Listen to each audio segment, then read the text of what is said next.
Bertuccio3 here. I have been having a lot of issues recently trying to record, and I think I finally resolved all of those. I have previously attempted to record what I'm going to do now, but when I went to actually render it, instead of having the actual video, I just had a lot of black screen. So what we're going to attempt to do here... You know what, actually, hang on a second.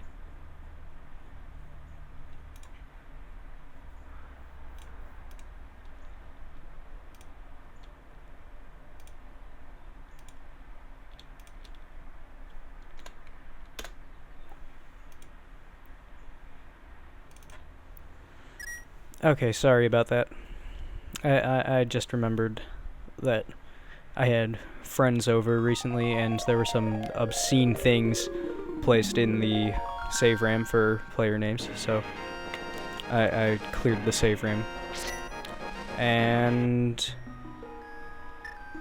there we go. So what we have here is The Legend of Zelda: A Link to the Past. And I'm going to show you guys how to beat it without ever actually fighting any monsters, and do it in under 10 minutes of actual playtime.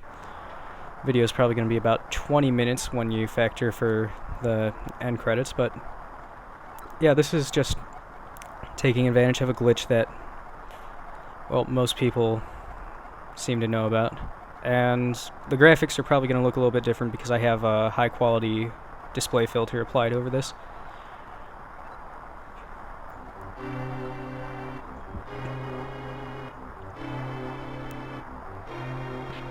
So we're out of bed, and as you would normally do in this game, we're gonna head up to the castle.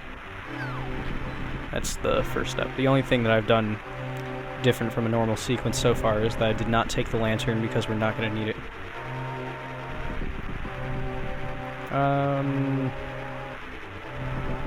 It's really hard to think of anything to say. I don't particularly have anything important to say about the gameplay. I suppose I'll mention that I have a new headset now, Turtle Beach P11, which is the same as the X11, but it's just black and red instead. It's designed to appear similar to a PlayStation 3 rather than similar to an Xbox 360.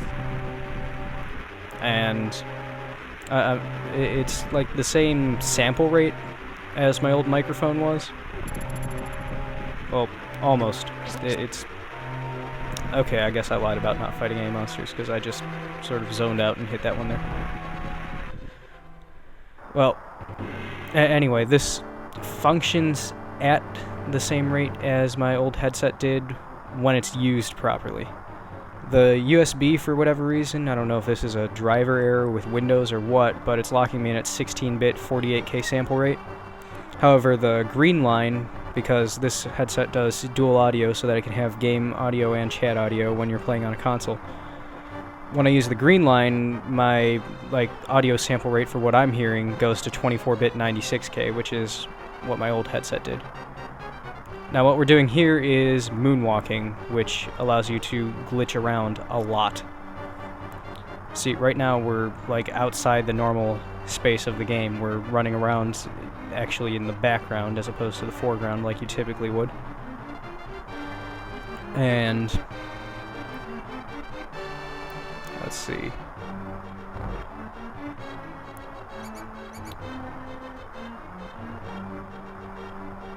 Okay, yeah, we're heading the right way.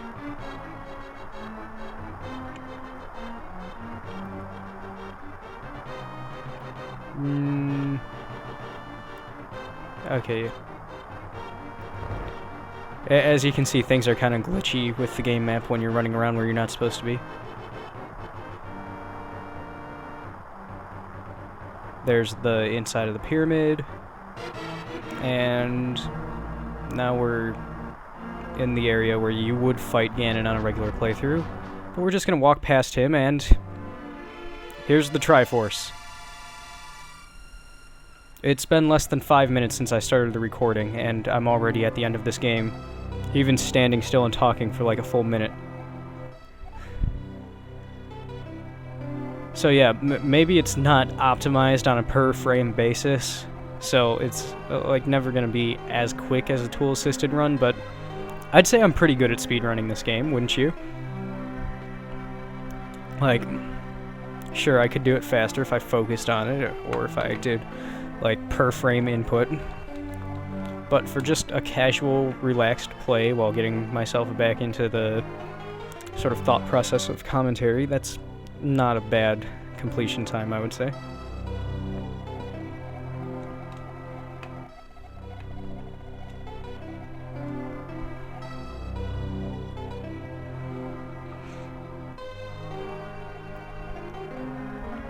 Ganon's wish was to conquer the world. Really now? So, did Ganon manage to conquer the world? That's what I want to know. Oh, he was building up his power here so that he could conquer the light world. What's all this nonsense about the light world? We've never gone anywhere at all, except apparently inside the castle. We went inside the castle and found the Triforce. So, when did we destroy Ganon, and what's this about a dark world? I'm confused, guys. Okay, so Link gets the Triforce. That's about as much as we needed to know.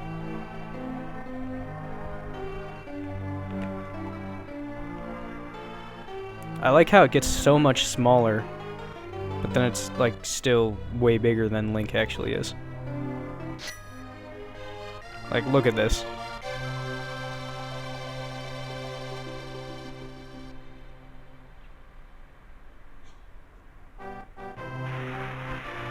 And the credit sequence is like really, really glitchy for whatever reason. Like, I think it has to do with my little upscale filter thing. It just makes everything look weird with this game, but at the same time, for the most part, I actually like the way this game works. Looks with the filter on. Like, I like the way the filter works is what I meant to say, I think.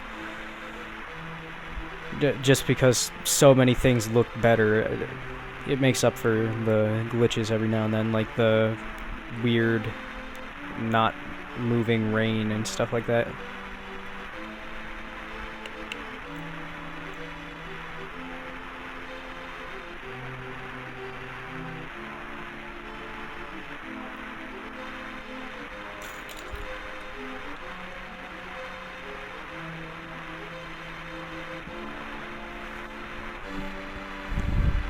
Now this is like the only reason I'm even talking over the credits still. So I wanted to comment on that scene. Your uncle recovers. That is the absolute worst choice of words I could think of for that particular instance. Because your uncle literally, if anybody was paying attention to the dialogue, and I should hope that anybody that's interested in this game at all has already tried to play it at least far enough to see that. Your uncle dies. He falls down the well and breaks his back before you even make it that far in the game. And it's like with his dying breath that he hands you the sword and shield and tells you how to do the spin attack. How do you recover from death? Like you can be resurrected or raised or however you want to phrase it, but recover? That implies that it's a condition that you can just naturally heal from over time. Unless I check, death is not one of those for humans. And seeing as how the Hylians are basically supposed to be humans but with pointy ears, and you know, like, there's no other significant differences that have been mentioned as far as I'm aware. Just, how does he recover from death? Literally recover. I don't understand.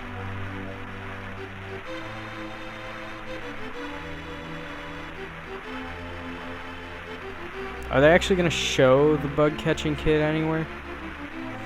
Like, that's what this is supposed to be focused on. There he is. Yeah, he's sick in bed for most of the game if you actually play it the correct way that Nintendo intends you to. Moonwalking's a lot more fun, though, because it enables me to be able to beat the game, whereas if I try to play normally, I get stuck about 2 or 3 dungeons into the Dark World. So, unless I can ever manage to actually beat this on my physical copy, because I have the Game Boy Advance re-release of this. But like, if I can never manage to beat it on there, next step will be to do a proper playthrough of this. Assuming that I'm able to record again, I'm planning on doing an Ocarina of Time run very soon. And with Ocarina of Time, what I'm going to do is just speed through everything as quickly as I can, and then like do bonus episodes afterward as far as getting optional things that I don't actually need, such as the horse, the Master Sword, or not the Master Sword, the Big Goron Sword, the strongest weapon in the game. You know, things like that that aren't actually necessary for completion, and maybe some swordless Link screwing around, those type of deals. Like, those will go on afterward, but when I first do an Ocarina of Time run, I'm going to do, like, if not in the same day, at least within the same 2 or 3 day time span, I want to do the run all at once and see what kind of time I can actually get, because I've never properly timed myself as I would with a video. Like, so far the best completion time I've gotten is starting around 9 or 10 p.m. Like one time recently in the past couple months, including time taken to like do bathroom games and bathroom breaks during the game, things like that. I managed to get a completion time of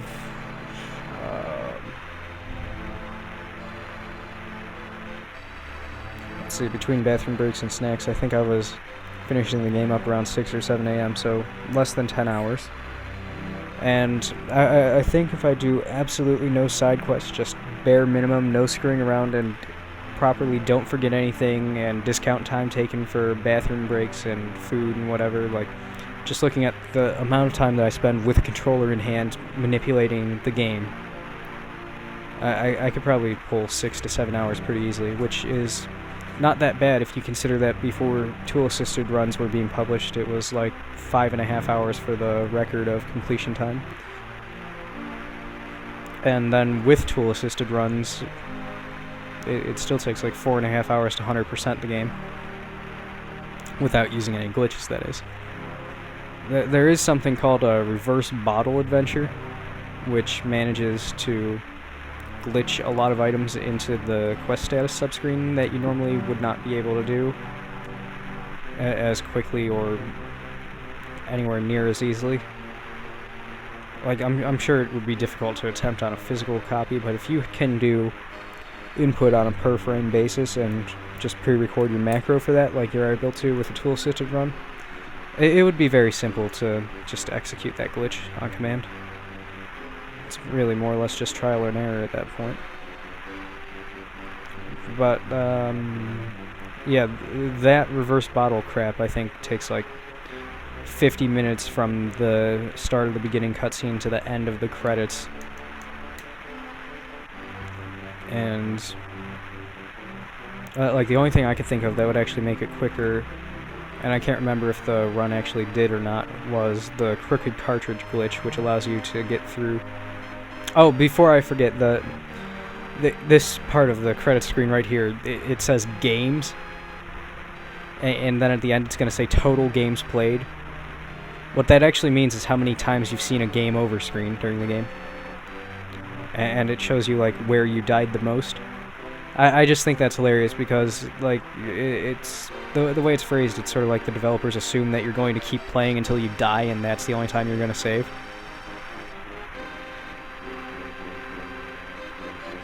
Unless maybe it does mean how many times you saved, I'm not sure, but... Any other Zelda game I've seen with a counter like that, the counter only applies to the number of times that you game over. Oh, but yeah, crooked cartridge glitch. Look, if you tilt the cartridge a certain way with the Nintendo 64 Zelda games, it can glitch with the variables, and like any guard that's supposed to prevent you from walking through to a place, you can usually just walk right through them while the cartridge is halfway tilted out of the cartridge slot. But I don't know if there's any way to properly emulate that yet, so I don't think it could be done in a tool-assisted run. And the time saved by doing that is far less than the amount of time saved by tool-assisted runs in other regions, so like crooked cartridging to get through the Kokiri forest without the sword or the shield and without doing the Deku Tree dungeon isn't really practical unless somebody comes up with a way to emulate crooked cartridge glitch. Yeah, well, it's... I don't know if anybody has been paying attention to the timer or not, but according to the timer on my recording, it was about 15 minutes into the video when the end screen came up. So that means that from boot to end of credits, it was 15 minutes for me to beat this game. And like, I'm out of things to talk about now. I don't really have anything else on my mind. So, Zelda 64 run coming up soon. And I don't know, maybe instead of doing a speed run, I'll do a proper run of Master Quest, but before that happens, I'm going to have to beat Master Quest, because I'm stuck on the fire and water temples and that can't advance in either beyond halfway through each dungeon, and if I can't even clear those, I'm going to be screwed when it comes to the Shadow Temple, so that'll be fun. I just want to be able to get at least 2 medallions before I can start that run, so a lot of it will still be blind. Anyway, this has been Bartuccio3. Hopefully this will render so I can actually upload something. Enjoy your day, everybody. Or whatever's left of it. There's